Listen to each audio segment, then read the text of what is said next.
பரிசுத்த நாமத்துக்கு மகிமை உண்டாவதாக. ஏலோகின் விடுதலை வார்த்தை என்ற நிகழ்ச்சியின் மூலமாக உங்கள் யாவரையும் நீங்கள் சந்திப்பில் ஒரு பெரிய மகிழ்ச்சி அடைகிறேன். இந்த காலை நேரத்தில் நம்மத்தில் இருக்கிற தெய்வ ஊழியர் பாஸ்டர் சாமோடு இணைந்து நம் கர்த்தர் நாமத்தை எல்லாரும் உயர்த்துவோம். ஆமென். செய்த காலை வேளையில் நன்றி நிறைந்த இதயத்தோடு பரிசுத்தம் உள்ள தேவனை, நமக்கு ஆலோசனை தருகிற அந்த ராஜனை, இதயத்தின் ஆழத்தில் அவரை உயர்த்தி காலை வேளையில் அவரை சேர்ந்து பாடி ஆண்டவர் நாமத்தை நம்ம மகிமைப்படுத்துவோமா? Thank you Jesus. நன்றி ஆண்டவரே. ஆமென்.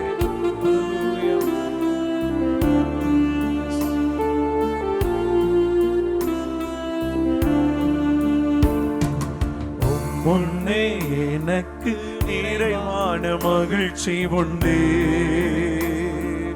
உம்மருகில் எப்போதும் நித்திய பேரின்பம் உண்டு. முன்னே எனக்கு நிறைவான மகிழ்ச்சி உண்டு,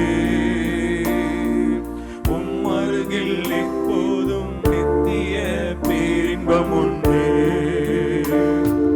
நிறைவான மகிழ்ச்சி நீரே, நித்திய பேரின்பமே. நிறைவான மகிழ்ச்சி நீரே, நித்திய பேரின்பமே. ஆராதனை உமக்கே,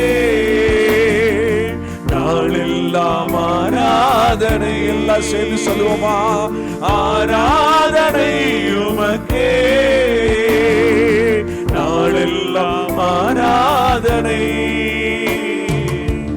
முன்னே எனக்கு நிறைவான மகிழ்ச்சி உண்டு, உம்மருகில் எப்போதும் நித்திய பேரின்பம் உண்டு. எனக்குரிய பங்கு நீர்தான் ஆண்டவரே, எனக்கு ஆலோசனை தருகிற தேவன் நீர்தான் ஆண்டவரே.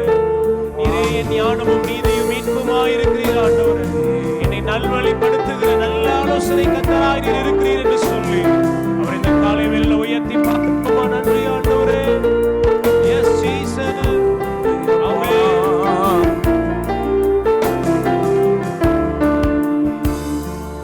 எனக்குரிய பங்கும் நீரே, பரம்பரை சொத்தோ நீரே, ஆலோசனை தரும் தகப்பனே, இரவும் பகலும் பேசும் தெய்வமே. எனக்குரிய பங்கும் நீரே, பரம்பரை சொத்தும் நீரே, ஆலோசனை தரும் தகப்பனே, இரவும் பகலும் பேசும் தெய்வமே. எனக்குரிய பங்கு நீரே, பரம்பரை சொத்து நீரே, எனக்குரிய பங்கு நீரே, பரம்பரை கண்களை மூடி சொத்து நீரே. ஆராதிப்போம். ஆராதனை உமக்கே, நாளெல்லாம் ஆராதனை. ஆராதனை உமக்கே, நாளெல்லாம் ஆராதனை. ஆராதனை உமக்கே அப்பா, நாளெல்லாம் ஆராதனை. ஆராதனை உமக்கே, நாளெல்லாம் ஆராதனை. முன்னே எனக்கு நிறைவான மகிழ்ச்சி உண்டு, உம்மருகில் எப்போதும் நித்திய பேரின்பம் உண்டு. முன்னே எனக்கு நிறைவான மகிழ்ச்சி உண்டு, உம்மருகில் எப்போதும் நித்திய பேரின்பம் உண்டு. ஹல்லேலூயா. நன்றி ஆண்டவரே. Thank you Jesus. ஞானத்தை தருகிறவன். நன்றி அப்பா. ஆலோசனை தருகிறவர் அப்பா. எஸ். உம்மிடத்திலிருந்து ஞானமும் புத்தியும் அறிவும் வருகிறது ஆண்டவரே. காலை நேரத்துல வல்லமை இறங்கட்டும் அப்பா. நன்றி செலுத்துகிறோம் ஆண்டவரே. Thank you Jesus. அப்பா உம்முடைய பிரசன்னத்திற்காக நாங்க நன்றி செலுத்துகிறோம் ஆண்டவரே. நன்றி அப்பா, அந்த காலை வேளையில ஆண்டவரே எங்களோடு இணைந்து உம்மை ஆராதித்துக் கொண்டிருக்கிற ஒவ்வொரு பிள்ளைகள் மேலும் ஒரு தெய்வீக ஞானம், ஒரு தெய்வீக புத்தி, ஒரு தெய்வீக ஆலோசனை இறங்குவதாக என்று சொல்லி நாங்கள் உம்மை துதிக்கிறோம் ஆண்டவரே. நன்றி அப்பா, நன்றி அப்பா, நன்றி அப்பா, நன்றி அப்பா. விசுவாசத்தோடு நல்ல கைகளை தட்டி ஹalleluya அந்த தெய்வீக பிரசன்னத்தை உணர்ந்தவர்களாக thank you Jesus. தானியேலை சகல ஞானத்தினாலும் நிரப்பின அந்த தேவன் உம்முடைய பிள்ளைகள் ஒவ்வொருவரையும் நிரப்புவதற்கு நாங்கள் நன்றி செலுத்துகிறோம் அப்பா. நன்றி ஆண்டவரே, நன்றி ராஜா, நன்றி ராஜா, நன்றி ராஜா. thank you Jesus. அப்பா உங்களுக்கு நாங்கள் நன்றி செலுத்துகிறோம் அப்பா. ஆண்டவரே இந்த காலை வேளையில இந்த பிள்ளைகள் ஒவ்வொருவரையும் ஆண்டவரே ஒரு விசேஷித்த ஞானத்தினால, உம்முடைய ஆலோசனையினால, உம்முடைய வழி நடத்துதனால நீங்க நிரப்புவதற்காக நாங்க நன்றி செலுத்துகிறோம்ப்பா. எங்க ஆராதனையை உமக்கு செலுத்துகிறோம்ப்பா. எங்க ஆராதனையை ஏற்றுக்கொள்ளும் எங்கள் ஜீவனுள்ள நல்ல பிதாவே. ஆமென், ஆமென், ஆமென். கர்த்தருக்கு மகிமை உண்டாவதாக. இந்த காலை நேரத்தில் நல்ல உள்ளத்தின் ஆழத்திலிருந்து கர்த்தரை எல்லாரும் சேர்ந்து ஆராதித்தோம். மெய்யாகவே ஒரு தெய்வ பிரசன்னத்தை நீங்கள் உணர்ந்திருப்பீர்கள் என்று சொல்லி விசுவாசிக்கிறேன். இந்த 6வது மாதத்தில் கர்த்தர் கொடுத்த இந்த தீர்க்க தரிசனம் உள்ள வார்த்தையை நான் நினைவுபடுத்த விரும்புகிறேன். ஏசாயா தீர்க்க தரிசன புஸ்தகம் 54வது அதிகாரம் 13ஆம் வசனம் சொல்லுகிறது, உன் பிள்ளைகள் எல்லோரும் கர்த்தரால் போதிக்கப்பட்டிருப்பார்கள், உன் பிள்ளைகளுடைய சமாதானம் பெரியதாக இருக்கும். பிரியமானவர்களே, கர்த்தரால் போதிக்கப்பட்டிருப்பார்கள். அப்படி என்று சொன்னால் ஆண்டவர் உங்களை போதிக்கிறவராக இருக்கிறார். இன்றைக்கு இந்த பூமியில் வாழுகிற ஜனங்களுக்கு அநேக போதனைகள் வேண்டி இருக்கிறது. அந்த போதனையை குறித்து எதில் நம்ம போதிக்கப்பட்டிருக்கணும், நம்ம குடும்பமும் நம்முடைய பிள்ளைகள் எதில் போதிக்கப்பட்டிருக்கணும் அப்படின்னா 3 காரியம் உண்டு. ஒன்று ஞானம், இன்னொன்று அறிவு, மூன்றாவது இந்த புத்தி. இந்த அறிவு, ஞானம், புத்தி. ஒருவேளை இந்த அறிவு, ஞானம், புத்தின்னு உடனே நம்ம எல்லாரும் என்ன நினைப்போம் அப்படின்னா படிக்கிற பிள்ளைகளை தான் என்ன செய்வோம் நினைப்போம். அந்த பிள்ளைகளுக்கு என்ன வேணும்? ஞானம் வேணும், அறிவு வேணும், புத்தி வேணும். அப்போ பெரியவர்களாகி நம்ம என்ன செய்கிறோம்? எல்லா விதத்திலையும் சரியாக இருக்கிறோன்னு சொல்லி என்ன நம்ம நினைத்து கொண்டு இருக்கிறோம். நம்ம வயதானவங்க கூட என்ன செய்கிறாங்க? ஞானம் இல்லாமல் இருக்கிறதையும், குடும்ப தலைவர்களும் ஸ்திரீகளும் படித்தவர்கள் கூட என்ன செய்கிறாங்க? ஞானம் இல்லாமல், அறிவு இல்லாமல், புத்தி இல்லாமல் இருப்பவர்களும் உண்டு. ஆனால் இந்த காலை நேரத்தில் கொஞ்ச நேரம் ஆண்டுடைய வார்த்தையை நம்ம தியானிக்க போகிற பிரியமானவர்களே, ஒரு வேத வசனத்தை வாசிக்கும் பொழுது அறிவு, புத்தி, ஞானம் எங்க இருக்கிறதுன்னு சொல்லி நம்ம பார்க்கும் பொழுது யோபின் புஸ்தகம் 12வது அதிகாரம் 12வது வசனத்தை நம்ம வாசிக்க கேட்போம். முதியோரிடத்தில் ஞானமும் வயது சென்றவர்களிடத்தில் புத்தியும் இருக்குமே. பாருங்க பிரியமானவர்களே, முதியோர்களிடத்துல ஞானம் இருக்குதா, வயது சென்றவரிடத்துல புத்தி இருக்கிறது என்று வேதம் சொல்லுகிறது.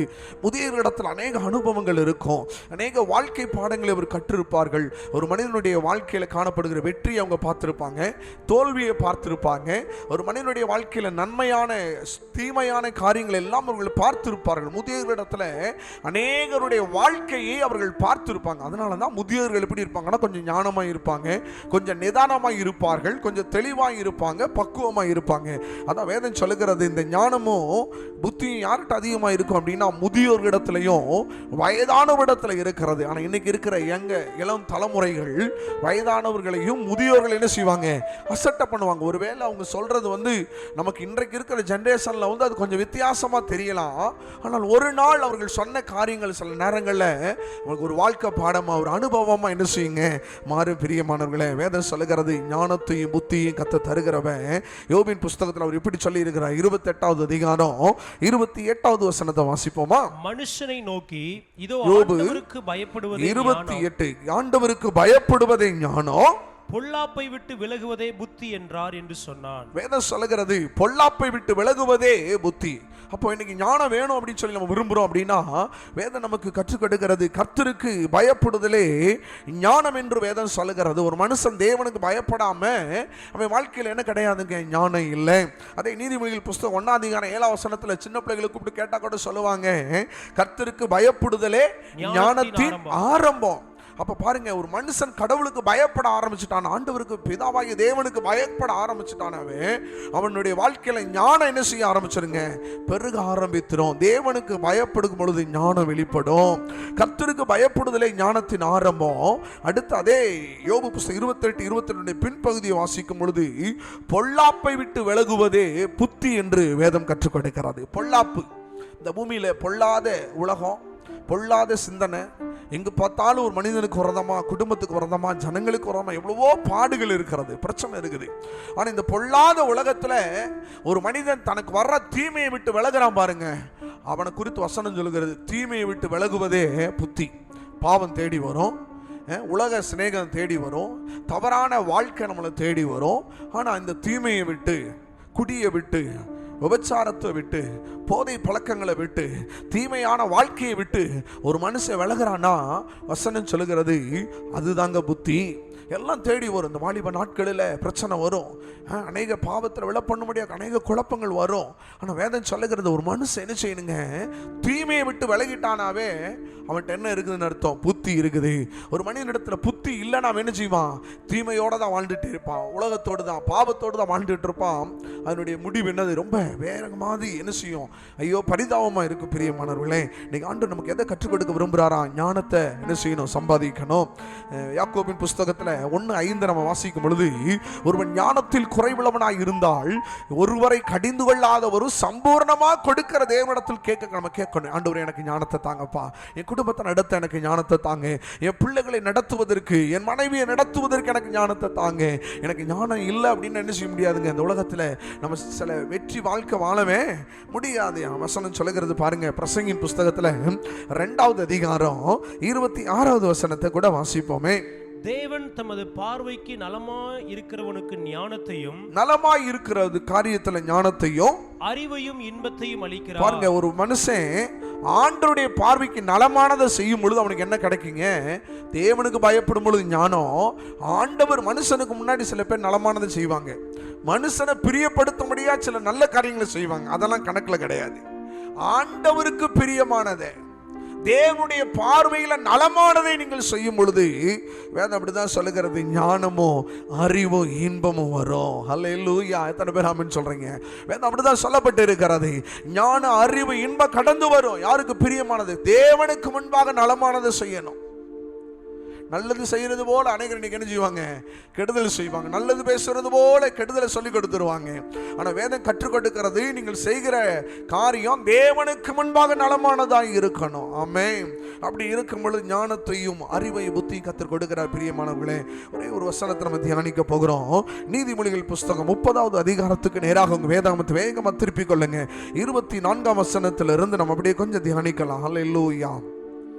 பூமியிலே சிறியவைகளாயிருந்தும் மகா ஞானம் உள்ளவைகள் 4 அவை யாவன, அற்பமான ஜந்துவாயிருந்தும் கோடை காலத்திலே தங்கள் ஆகாரத்தை சம்பாதிக்கிற எறும்பும், சத்துவமற்ற ஜந்துவாயிருந்தும் தங்கள் வீட்டை கண்மலையிலே தோண்டி வைக்கும் குழி முசல்களும், ராஜா இல்லாதிருந்தும் பவுஞ்சு பவுஞ்சாய் புறப்படுகிற வெட்டுக்கிளிகளும், தன் கைகளினால் வலையை பின்னி அரசர் அரண்மனையில் இருக்கிற சிலந்தி பூச்சுமே.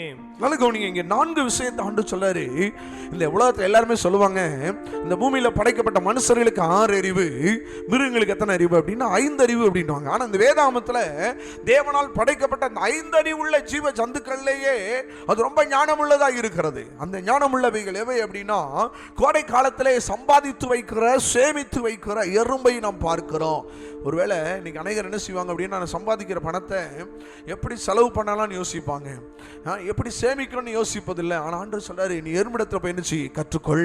அது என்ன செய்கிறது, கோடை காலத்தில் சேர்த்து வைக்குது. அப்படின்னா என்ன அர்த்தம்னா, மழை காலத்தில் எறும்பினால் என்ன செய்ய முடியாது, வெளியில் ஆகாரம் தேடி போக முடியாது. அப்போ அது தனக்கு தேவையானதை முன்கூட்டியே ஆயத்தப்படுத்தி வைத்துக் கொள்ளுகிறது, சேமித்து வைத்துக் கொள்ளுகிறது. பாருங்க, சின்ன ஜீவச்சந்தை எல்லாரும் என்ன நினைப்போம், எறும்போன சட்டுன்னு அடிச்சு அணிஞ்சிரும், செத்து போயிடும், ஒரு நசுக்கு காலில் நசுக்கிட்டு அணிஞ்சிரும், போயிடும். ஆனா இந்த எறும்பை குறித்து வசனம் சொல்லுகிறது, கோடை காலத்தில் சேமித்து வைக்கிற. ஆனால் சொல்லுவாங்க, காற்றுள்ள போதே தூற்றிக்கொள். நல்லா சம்பாதிக்கும் பொழுது, நல்ல வருமானம் வரும் பொழுது தேவையில்லாத செலவெல்லாம் குறைச்சிட்டு, ஆடம்பர செலவினங்கள் எல்லாம் குறைச்சிட்டு மிகுந்த ஞானமா ஒரு மனுஷன் இருப்பானால் வசனம் சொல்லுகிறது, அவன் எறும்பை போலதான் வேதத்துக்கு ஒப்பிடப்படுகிறது. அல்லேலூயா. அது சேமித்து வைக்கும். இன்னைக்கு சேமிப்புன்ற பழக்கம் என்னங்க இல்லைங்க. இன்னைக்கு விரலுக்கு ஏற்ற வீக்கம் சொல்லுவாங்க. இப்படி வருமானத்துக்கு மிகுதியான செலவினங்களை தான் நம்ம செஞ்சுட்டு இருக்கிறோமே தவிர அந்த அனுபவம் இல்லை. இன்னைக்கு ஆண்டவர் சொல்றாரு, எறும்பை பாரு, எறும்பு கோடை காலத்தில் சேமித்து வைக்கிறது போல நீங்க சேமித்து வைக்கிறீங்களா? நம்ம எல்லாருக்கும் தெரியும், நம்ம பிள்ளைகளை ஸ்கூல்ல சேர்க்கணும், பிள்ளைகளுடைய படிப்புக்காக நம்ம சேமித்து வைக்கிறோமா?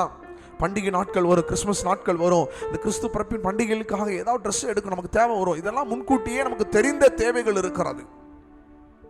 வீட்டு வாடகை கொடுக்கணும், ஈபி பில்லு கட்டணும், முக்கியமான செலவினங்கள்லாம் இருக்கும் பொழுதே அந்த தெரிந்த செலவினங்களுக்காகவே தங்கள் பணத்தை என்ன செய்யறதில்ல, சேமித்து வைப்பதில்லை.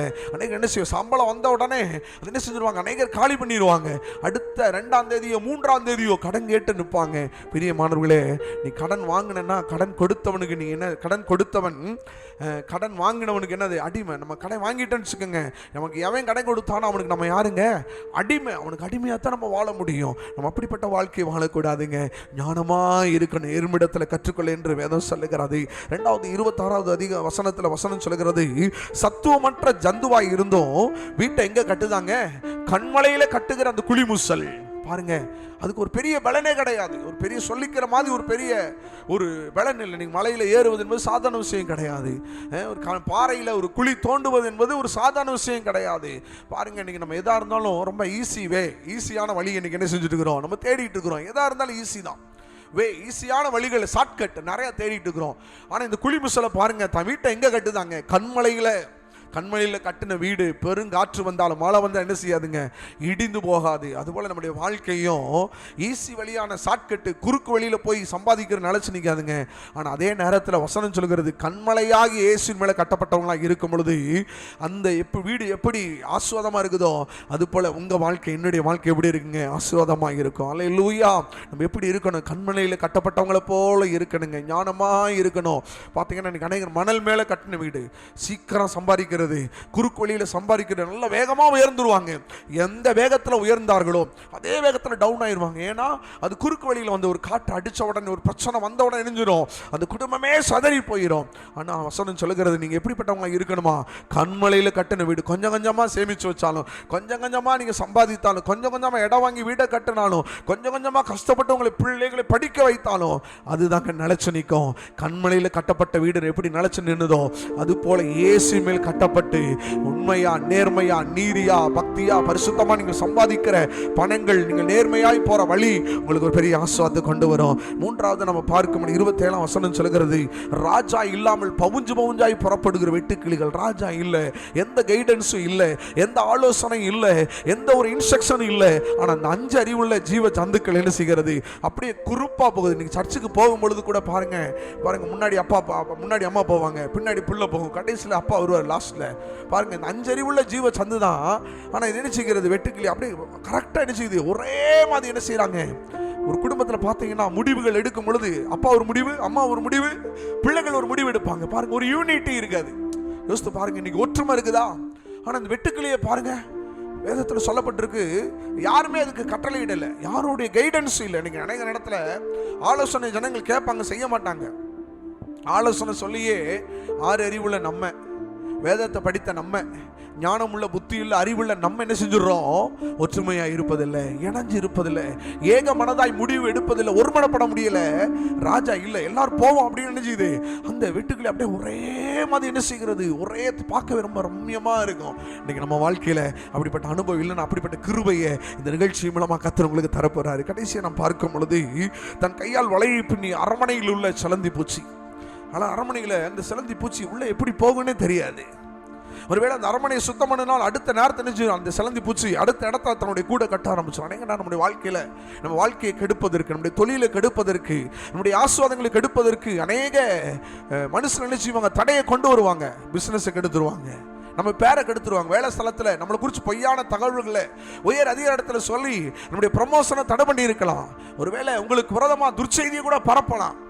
ஆனால் இந்த சிலந்து பூச்சி என்ன செய்யும் தெரியுமா, ஒரு இடத்த நீங்கள் கூட்ட கலைச்சிட்டீங்கன்னா அடுத்த நிமிஷத்தில் எங்கே போய் கூடு கட்டிடுனா அதுக்கு பக்கத்தில் அடுத்த இடத்தை தேடி போய் என்ன செய்கிறது, தன் கூட கட்டிடும். இன்னைக்கு அநேக நேரங்கள் நம்முடைய வாழ்க்கையில், ஐயோ என் வாழ்க்கையில் வேலையை கெடுத்துட்டாங்க, என்னுடைய தொழிலை கெடுத்துட்டாங்க, என் பிள்ளைகளுடைய காரியத்தை, திருமண காரியத்தை கெடுத்துட்டாங்க, பிள்ளைகளுடைய ஆசீர்வாதத்தை தடை பண்ணிட்டாங்க, நீங்கள் சோர்ந்து போய் உட்காந்துருக்கிறீங்க. ஆனால் சிலந்தி பூச்சியை பாருங்க, அடுத்து தான் வேலையை தொடங்க ஆரம்பிச்சிருது. நீங்கள் ஏன் முடங்கி கிடக்குறீங்க? சிலந்தி பூச்சியை போல நம்ம ஞானமாக இருக்கணும், மறுபடியும் கட்டணுங்க. உங்கள் வாழ்க்கையில் எது தடையாக இருந்தாலும் மறுபடியும் எழும்பி நீங்கள் கட்டுவதற்கு கர்த்தர் உங்களுக்கு கிருபை தருவாரு. ஞானம் ஆண்டவர் கொடுத்திருக்கிறாரு, புத்தியை கர்த்தர் வைத்திருக்கிறார். பெரிய மாணவர்கள், இந்த காலை நேரத்தில் ஆண்டவருடைய வார்த்தை சொல்லுகிறது, ஞானத்தினாலே கர்த்தர் உங்களை நிரப்ப போகிறார். ஹல்லேலூயா. அற்பமான ஜீவ சந்துக்களே, இவ்வளவு ஞானமாய் இருக்கணும். தேவ சாயலில், தேவனுடைய படைப்புகளில் மகிமையாய் படைக்கப்பட்ட உங்களுக்கும் எனக்கும் அதே ஞானத்தை, அதே அறிவை, அதே புத்தியை தருவாரு. என்னைக்கோ ஒரு நாள் நீங்க புத்தியா இருந்தீங்கன்னா அது புத்தி. எப்பொழுதுமே நீங்க புத்தியா இருந்தீங்கன்னா அவங்களை என்ன சொல்லலாம் அப்படின்னா புத்திமான்கள். என்னைக்கோ ஒரு நாள் ஞானமா யோசிக்கிறத மாத்திரம் இல்லைங்க, நீங்க எல்லா நாளும் நீங்க ஞானமா யோசித்தீங்கன்னா வேதம் சொல்லுகிறது உங்களை யாரா, நீங்க ஞானவான்கள். நீங்க இந்த நிகழ்ச்சியை பார்க்கிற நீங்க என்னைக்காவது புத்தியா இருந்துட்டு என்னைக்கோ ஒரு நாள் ஞானமா இருக்கிறது மாத்திரமல்ல, எல்லா நாளும் நீங்கள் ஞானவான்களா இருக்க போறீங்க. எல்லா நேரமும் நீங்கள் புத்திமான்களா இருக்க கர்த்தர் உங்களுக்கு அனுகிரகம் தர போறாரு. நீங்க ஆண்டவர்ட்ட நம்ம கேட்க போறோம், ஆண்டவரே அநேக நேரங்கள்ல அறிவாளிகள் தான், படித்தவங்க தான், திறமை இல்லவங்க தான் ஏமாந்து இருக்கிறோம், தோற்று போய் இருக்கிறோம், மனிதனிடத்துல போய் வீழ்ந்து போய் இருக்கிறோம். இனி அப்படிப்பட்ட அனுபவம் இருக்காது. இன்னைக்கு கர்த்தர் உங்களை போதித்து நடத்துவா, ஞானத்தின் ஆவியினால நிரப்புவாரு, புத்தியினால நிரப்புவாரு, அறிவை கர்த்தர். எல்லாரும் கண்களை மூடி நம்ம ஜெபிப்போம். ஹல்லேலூயா, ஹல்லேலூயா, ஹல்லேலூயா. எங்கள் நேசிக்கிற நல்ல பிதாவே, இந்த காலை நேரத்திலப்பா நீங்கள் எல்லாரும் ஒருமனப்படுகிறையா, இந்த வார்த்தை மூலமாக சில ஆலோசனைகளை, சில ரகசியங்களை எங்களுக்கு தந்தீரு. கர்த்தருக்கு பயப்படுகிறவன், கர்த்தருக்கு பயப்படுகிறவனுக்கு தேவ ஞானத்தை வைத்திருக்கிறீ. தேவனுக்கு முன்பாக நலமானதை செய்யும்போது ஞானம் உண்டு. நாங்கள் ஞானவான்களா மாறணுப்பா. நாங்கள் ஞானமானா வாழ்வதற்கு எங்களுக்கு சில காரியத்தை கற்றுக் கொடுத்திருக்கிறீரே, சில ஜீவ சந்துக்களை எங்களுக்கு எடுத்து காட்டி இருக்கிறீரப்பா. அந்த ஜீவ சந்துக்களை எப்படி ஞானமாய் நடக்கிறதோ அதே போல இந்த பூமியில வாழ்கிற நாட்கள்ல தேவனுடைய பிள்ளைகளாகிய நாங்கள் எல்லா விதத்திலும் இந்த எறும்பை போல ஆண்டவரே ஞானமாய் இருக்க, ஆண்டவரே குளிமுசலை போல கண்மலையாக இயேசு மேல் கட்டப்பட்டவர்களை போல இருக்க அப்பா, ஒற்றுமையாக இணைந்து ஏக மனதை ஒரே முடிவுகளை எடுக்க வெட்டுக்கிளிகளை போல, அதே போல ஆண்டவரே எவ்வளவு தடைகள், எத்தனை இடித்து போடப்பட்ட அனுபவங்கள் வந்தாலும் அப்பா எங்க வாழ்வு மறுபடி கட்டப்பட்ட வாழ்வாக, இடிக்கப்பட்டு விழுந்து கிடக்கிற வாழ்வு அல்ல, உடைக்கப்பட்ட வாழ்வு அல்ல, மறுபடி உருவாக்கப்பட்ட வாழ்வாக வாழ எங்களுக்கு கிருபை தாங்கப்பா. அதற்கு எங்களை போதித்து நடத்துங்க, அதற்கு எங்களுக்கு ஆலோசனையை தாங்க, அதற்கு எங்களுக்கு ஞானத்தை தாங்க, அதற்கு எங்களுக்கு அறிவை தருவீராக. இதற்கான ஆலோசனையை கர்த்தரிடத்தில் இந்த நாட்களை எதிர்பார்க்கிறோம். இந்த நிகழ்ச்சியை பார்க்கிற ஒவ்வொருவருக்கும் அந்த கிருபைகளை தருவீராக.